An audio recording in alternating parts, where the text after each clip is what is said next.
Deportivo is reporting that Neymar has actually already told his teammates this will be his last match with Barcelona. You buying that? I mean, anything's possible. I think they reported within context that it happened Thursday. I'm pretty sure it didn't happen Thursday because you're not going to be able to keep something like that under wraps when you go and you announce it to an entire dressing room. But, I mean, whatever the case is, from Barcelona's perspective, they're certainly prepared. I think there's people who are still hoping that he's going to change his mind. But, at this point, there's nothing Barcelona can really give him other than more affection. It's not going to be about, yet another contract or more power or whatever. If he's made this decision, Barcelona won before his arrival. They won while he was there. They'll win again once he's gone. You talk about affection. If it's going to be about affection, then it has to be the leadership of this team. It's got to be Lionel Messi, Luis Suarez, Gerard Piqué, that go to Neymar time and time again and beg Neymar to stay. Now, I don't know whether that's in play. I don't know if that makes sense. I don't know if that will work. But I tell you what's not going to work. It's not Bartomeu talking to Neymar that is going to work. He's not going to get through him. So if you're a Barcelona fan, you're hoping that there's an upset here. Because the upset result would be for Neymar to stay at this point. Okay. There's another element to this too. Put emotion aside. I don't think there's any sane person who believes that Neymar is actually worth 222 million euros. It's $250 million. So if you're smart about it, and if you're Barcelona, you know what? We're being offered, or there's this buyout clause, is more than he's actually worth. And you know what? Bye-bye, Neymar. We'll use those funds to get 2-3 players, strengthen the team, and be better than you. And you know what? We're big boys. It is a psychological blow. Somebody comes into our house, takes our best player, but we can live with it. Okay, so then you have to trust that Barcelona has a plan B already in place, that there is a plan in the works, that if Neymar is going to walk out the door, Barcelona has to have answers already.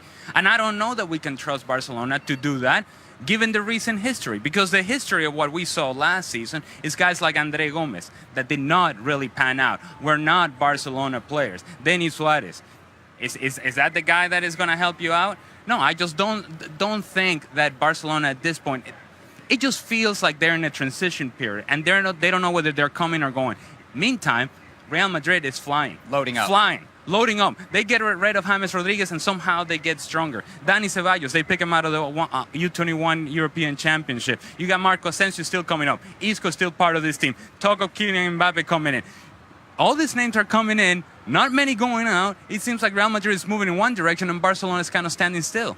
We just showed you the numbers, the most expensive transfers in history. This would almost double it. And yet one of our colleagues, Hercules Gomez, came out and said it was good business. It was a good deal. It was a bargain for PSG. How is that possible?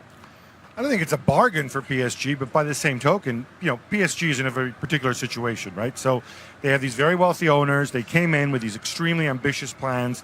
They spent a lot of money, but they really want to go to the next level. The next level means competing for Champions League.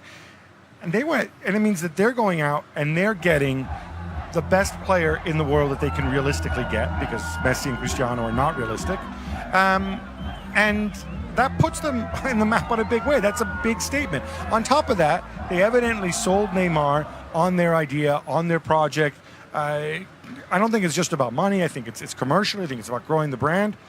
I think that's a really big statement for them. In some ways, I don't think he's worth 222 million euros, but PSG can make it work, and I think it was important for them. Sometimes you need to overpay to get where you want to be. A bargain? Is that what Hercules said? That's what Hercules said. Where is he shopping? Huh? Are you kidding me? Look, Neymar, as Gab said, you could argue is the third best player in the world. Right. You're not going to go after Ronaldo because you can't get him. You're not going to go after Messi because you can't get him. So then you go after Neymar, and then you're willing to open up and say, this is what we're going to pay. This is what it's going to cost. So be it. But if you are PSG, you better make sure that you have a balance to this team. Because it's great to have all these pieces and all the attacking talent and all the Brazilian players, and everything is happy and everything is good. Everybody gets along. But you still got to deliver on the field. And PSG has not done that consistently in Champions League. Story in the sport is brewing this morning with your colleagues at ESPN FC reporting that Neymar has agreed to terms with PSG, ending his stay with Barcelona. His buyout will be a cool $258.9 million.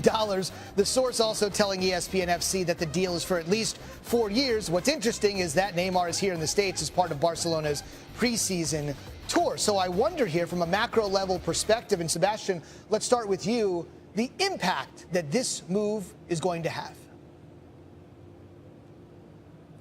Well, look, you cannot talk about Barcelona without in the same sentence discussing Real Madrid. So Barcelona this offseason has added one kind of quality starting piece, Nelson Semedo, an outside back.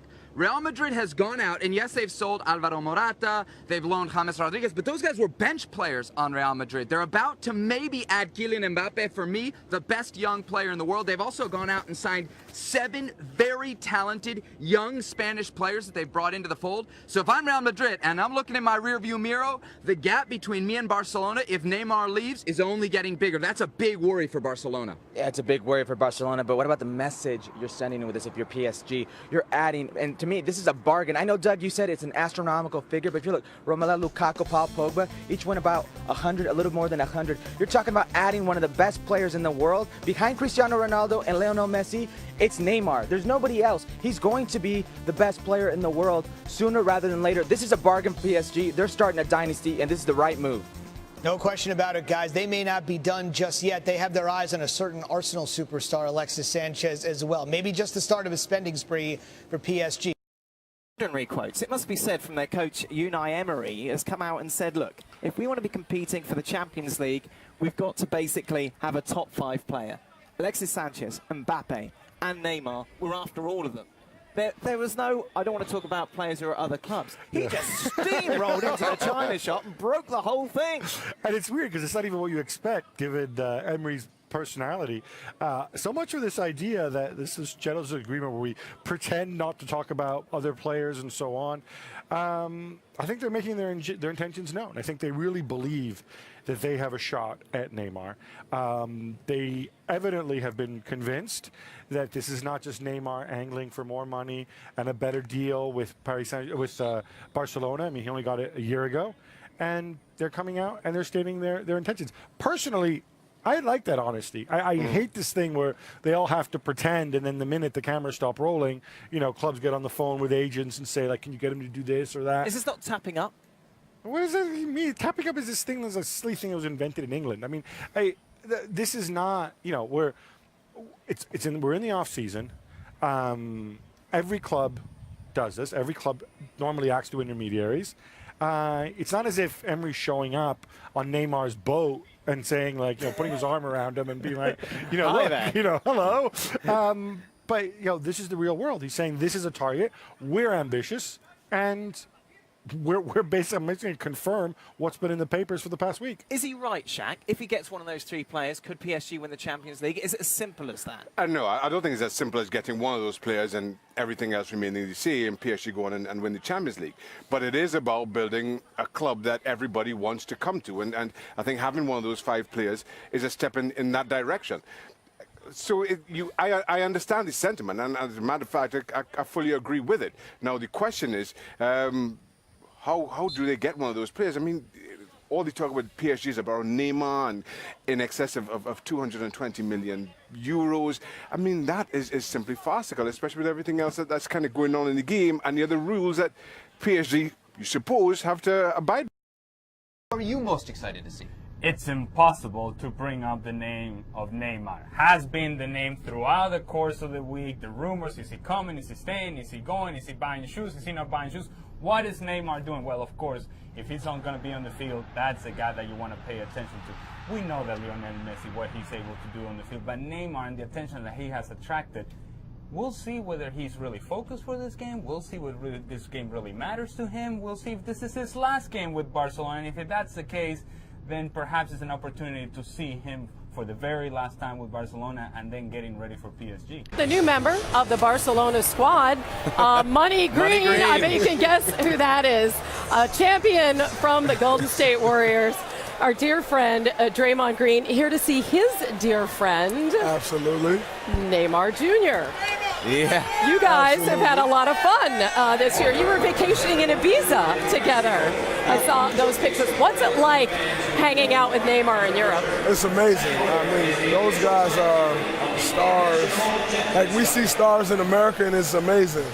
They are stars on a completely different level over there. It's insane. It's like a huge cult, pretty much. Like, describe just walking around with him from your perspective, because you experienced that to a certain extent here in the States.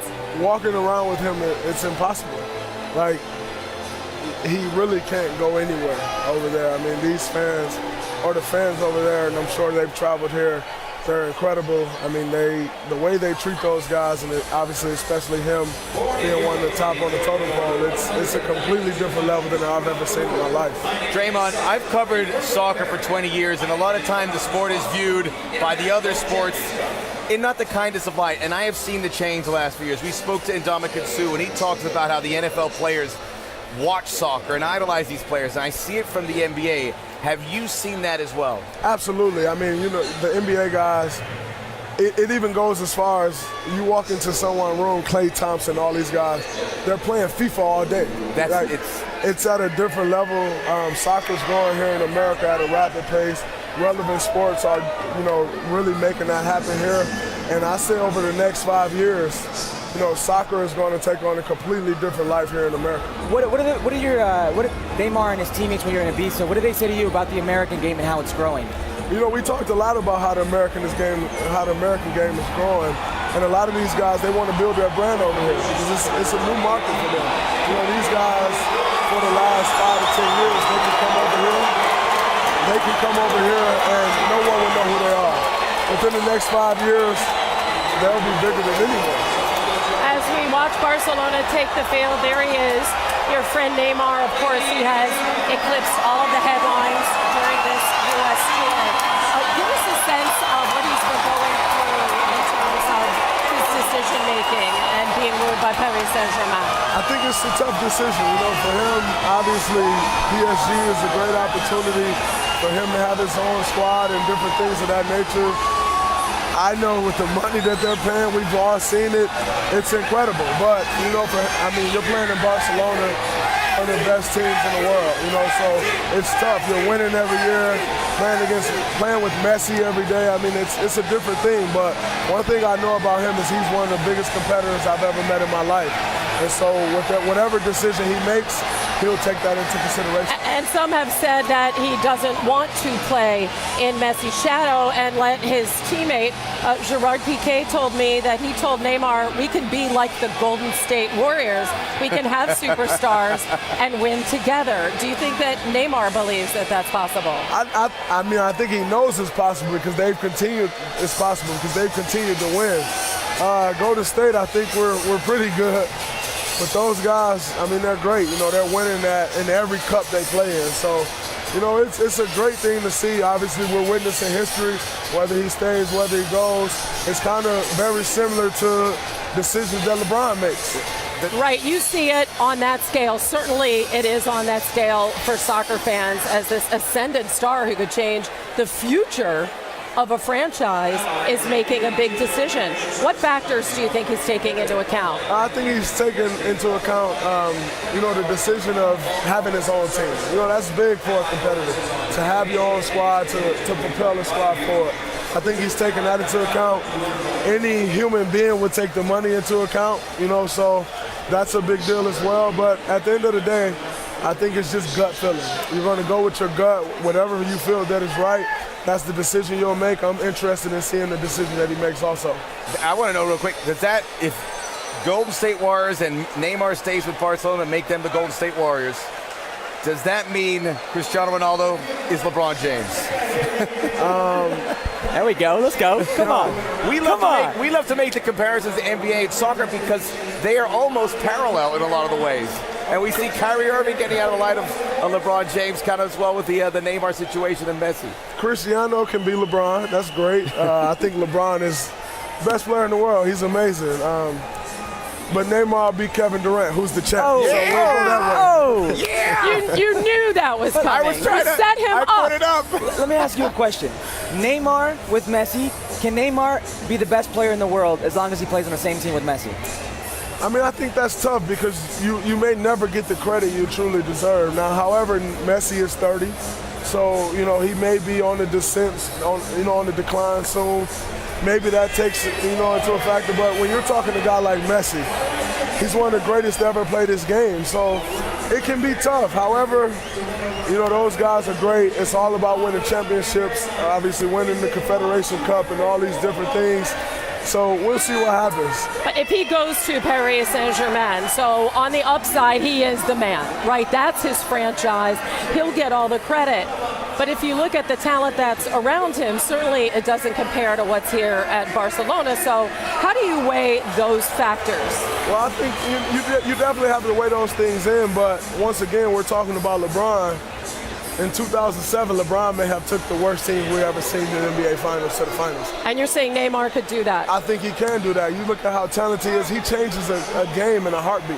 And so I always compare people, like y'all said, y'all compare basketball and soccer. Mm-hmm. LeBron is more Cristiano, and Neymar is more Steph. He's the razzle-dazzle. He make you look crazy in a heartbeat. But I think he can really propel the team to the next level. When you look at the Golden State Warriors, Steph propelled us to another level. And I think Neymar can do that as well and win championships. Very big, literally. Wait, what'd you do with that fan? Give me that fan. I gave it to my guy. I had to keep it around me. This is Ndamukong Suh, of course, a local hero here, defensive tackle for the Miami Dolphins, who was also born into a soccer family. Your father played for the Cameroon national team, and now your sister played as well. So what part did soccer have in your life growing up? That's a huge part. I've been playing since I was 3. Still love going out there with my little sisters and my older sister as well. She's coaching them. If you ever watch my Instagram, it's a ton of fun, and I'm glad to see a fellow Cameroonian on there, Mr. Samuel, number 23 for FC Barcelona. So got to get a little representation there as well as with Nike. I'm sorry, how has soccer helped your football career? Is there anything you take away from that? Have you not seen him run on the football field or what? I'm going to let him answer it. But how's that helped you become a better football player? It's been great, just for the simple, like I said, being 3 years old and being able to work on that footwork, the coordination, all those different things, it's been great for me. Obviously, I play a little goalie as well, so I threw the ball out there and got it to the forwards. When you showed up at the stadium tonight, explain to me what this, I guess, occasion is for you, because in your sport, you guys wouldn't travel around the world to play a game like this. Are you a little surprised by the energy about this rivalry or no? Not by any means. This is an amazing event. This is once in a lifetime, and obviously there's a huge South American and Spanish culture down here in Miami, so I have no surprises of where this crowd is. If you could trade jerseys for one player tonight on the field, who would it be? And obviously you could fit 2 players in that jersey. I would say Neymar for sure, and then I'd have to go with Cristiano Ronaldo as well, but he's out right now. But, that's right. I'm telling you right now, I get the best of both worlds. Messi's getting no love since we showed up here.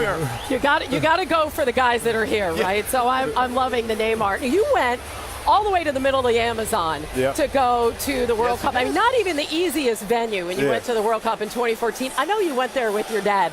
What was the biggest thrill that you had being there? Honestly, I'm glad you brought it up. My dad in 2004 took me to San Francisco and watched the games down there, and I believe it was in LA as well. And I wanted to repay him. So that's why we made that trip and went down to Brazil.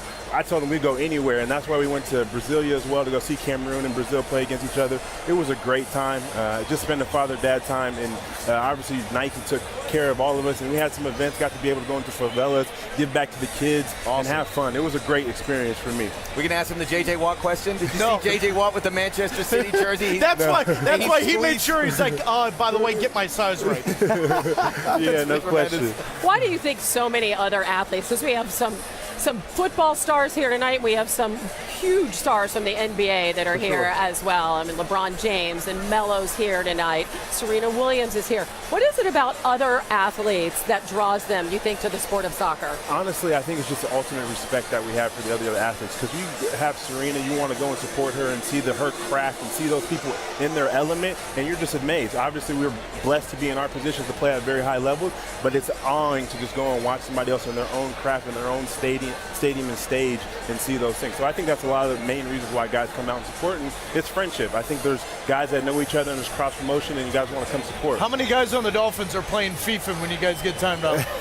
There's a ton. We've got a great lounge from Mr. Ross in our front office, so we go in there and play a bunch of games and have fun. But isn't that a huge part of why everyone is so into not only Barcelona and Real Madrid, but how this sport has grown, I think, over the last 5 to 6 years globally? You can have a conversation with anyone about the world's game. No question. And then that's one thing. It's obviously brought together with video games and things of that nature, but it's something that everybody can compete at. It kind of puts everybody in somewhat of a fair playing field, and you just go out there and have fun. And can you speak to what your team owner has done, not only with this gorgeous new stadium, which I know you love playing in, but founding the ICC, really bringing the best soccer stars in the world here, right here to Miami, here to the United States. Mr. Ross and Relevant and RFC have done an amazing job, and I was very fortunate in 2015 to kind of see it evolve. It was very young in those days, but to see it grow from all the different spaces, even in 14 when I was in Ann Arbor and I got to see a game, and actually it was Man City or Manchester and I believe Real Madrid that was there. It was United Real Madrid. Yeah, so it was great to see it just evolve, to see where it is, this spectacle that we're going to see tonight. So I'm excited.